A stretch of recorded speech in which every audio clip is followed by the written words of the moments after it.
Next, we'll take a look at how we can calibrate a custom white balance. But why would you want to do this anyway? Well, your phone and camera is really pretty good in auto white balance to get a reference. The problem is, let's say you film with different cameras like a mirrorless camera or the DJI Pocket or GoPro or action camera, as well as multiple phones. To make your white balance look similar across different cameras when used on the same trip or shot, having a white balance calibrated to the same reference will make your life a lot easier when color grading in post. Not only that, using a 18% gray card gives you a calibration for your white balance in camera. So using the 18% gray card to use as a reference is the way to go. Calibrating each camera to the same reference means that they're all set to the same white balance in a similar value. Now the trick here is you want the gray card to fill up the majority of the scene, but don't bring it up to the camera, as that's not where your subject is, and the light at this point is not the same as say 6 feet or more away. Ideally it's on or near your subject in the frame. From the main menu, press the WB at the top right. This will then display the white balance sliders. The button on top, that's called AWBC, is auto white balance, and it means auto white balance continuous mode. Pressing the WB again closes the sliders. Let's click on the wrench tool. We see that we have some presets common to all cameras. The first is auto white balance mode. So in auto white balance, if we go back to the main screen, we see that the reading is approximately 5300 Kelvin. This scene was shot about 5 p.m. in the day, so this is a good value. Now presets can be used to set the white balance for the type of light temperature that you're in. So we're in daylight and our camera reads about 5300 on the Kelvin scale. The next preset looks like a light bulb. By choosing this preset, I'm telling the camera that the light around us is actually incandescent bulbs, like the lamp in your house, which are on the warm side of the scale, about 27 to 3000 Kelvin. And this is a warm yellow orange type light. So the camera software will add blue tones to this to try to cool the scene, because we told it that the light isn't 5300 Kelvin, it's about 2700 Kelvin. So it just thinks, oh, I have to try to add blue to this to bring it back to neutral, where white paper looks white. We can see by the image that the white balance has been locked to 3200 Kelvin. And that's what we told the camera the lighting around us is, and not actually daylight. The next preset is shooting in sunlight. And that gives us a good setting as we actually are in sunlight. And we see that it sets the white balance to 5200, which is pretty close to what we saw in the auto white balance reading. The next preset is if you're shooting on a cloudy day, and this would lock the white balance at 6000 on the Kelvin scale. The last preset would be if you're in a shade area, under a canopy, a tent, some trees, and this would lock the white balance at around 7000 Kelvin. So you have the option to use these presets and just match them to the lighting conditions that you're in, especially if you're not comfortable with using a Kelvin scale. You just leave it on auto white balance or lock it to one of the presets and just take a look and see what it looks like. I always like to start with auto white balance, as the cameras nowadays are pretty good at getting this right. And then I lock the white balance before recording. And I do this because if you move the camera from side to side, not only will your exposure change, but also your white balance can change as well depending on what's in the scene. Now you can lock the white balance by pressing the WB and the sliders will appear, then simply tapping the AWBC button to lock the white balance. Another way to do this is in settings under the wrench or spanner. Scroll down to find lock white balance on record and switch this on.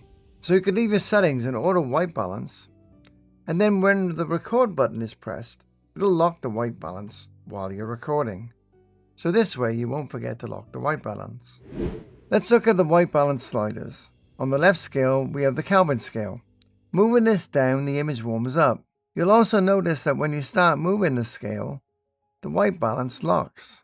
And this will stay at the value that you stop moving the scale at.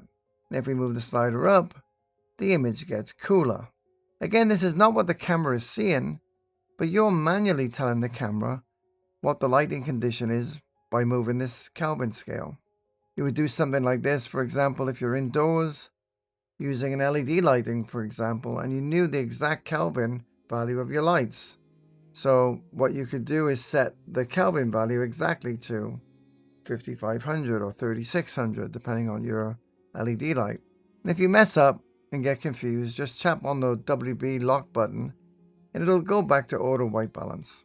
The right slider is for the tint scale. If your image is too green and magenta, these two colors cancel each other out on the color wheel, and you can use this slider to correct the tint values. Moving it towards the green could be used for a creative effect, for example, and the same effect going towards the magenta side. Let's reset that by hitting the auto white balance button.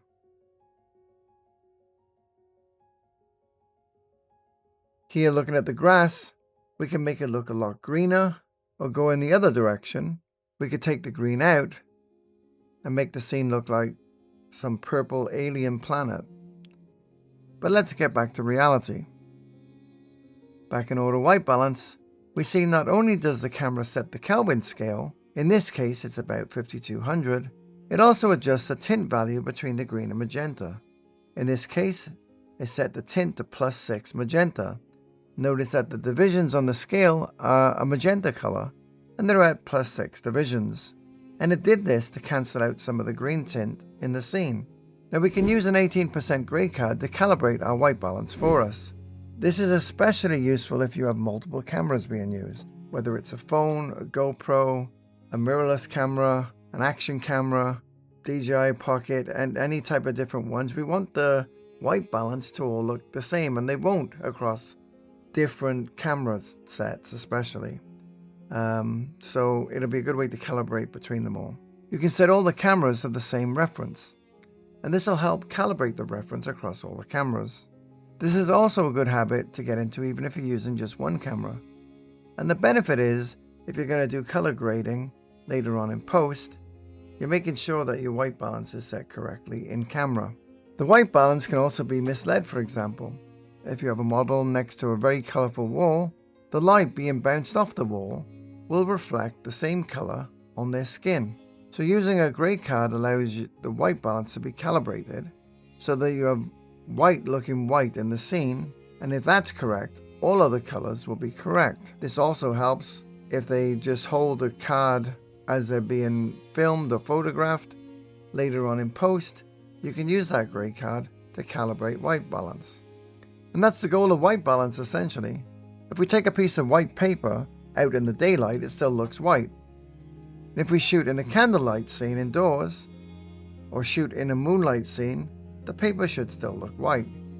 Another good habit to get into is to shoot a few frames with a color card in front of the object or person that you're shooting. This has all the colors for photo and video on it, and will also allow you to in post to make sure that your colors are true. So how do we do this? Well, we can simply use the custom white balance symbol here. What you need to do is have someone hold the gray card out in front of them if you're filming a person, or if you're on your own, hold the gray card at arm's length so that it fills up the majority of the scene. But don't move the card to the camera, as this doesn't represent the amount of light that's actually in the scene that you're shooting. As you move the card nearer to the camera, you'll get shadows and things like that. So it's not representing what you're seeing with your eyes in the environment you're in. So you want to place it in the scene so that the light represents the light that you're seeing in the scene on the gray card. Now from here, use the zoom function to fill up the majority of the frame with the gray card. Then hit the white balance to bring up the white balance sliders. Now hit the custom white balance button. This will capture the gray card and set the white balance and lock it to that value. And just zoom out and you're ready to go. Another way, if you're a solo shooter, is to tape the gray card or balance it somewhere in the scene. Here we have some tape, and I'm going to tape it to this palm tree. Now remember, don't move the card to the camera. Keep the camera where it is and just use the zoom to zoom into the gray card as best you can. Here we can fill the frame.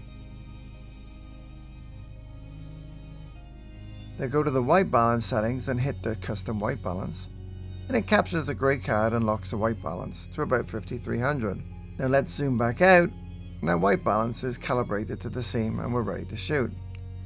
One thing to note here is you can use the zoom to zoom in and out. However, if you change the camera, so we change the camera from 3x back to the 1x camera, the software switched back to the auto white balance mode, so keep that in mind. So whatever you're going to shoot in, what camera 1 times, a normal wide, ultra wide 0.5 or 3 times, keep the camera set on that and then use a zoom to try to fill up the frame as much as you can. And also don't forget, if you move to another area, like a shaded area or indoors, or another environment where the lighting is different or a bunch of clouds come over, if you're shooting outside, then you need to repeat this process again. And these 18% grey cards fold down into a small pouch, so they're easy to travel with. Getting white balance corrected in camera will save you headaches if your color is off and has to be corrected later on in post. Lastly, you can also do this using a small set of travel cards. They usually come in a set of grey, white and black cards. Just do the same thing. Hold it up and fill up the frame as much as you can. Again, hold it as far away as you can and then zoom in to fill the frame, and then hit the custom button and the reading locks the white balance value. Here we see we didn't change the cameras, so the white balance stays locked. The targets you see on the card are also used for focus and resolution targets, by the way. Also, if you're in a pinch out in the field and you forgot to bring these cards, you could use a piece of white paper or some kitchen roll or a tissue. Anything as long as it's not a shiny surface. It has to be a matte surface. But the capture method is exactly the same. Alright, let's move on to the next lesson.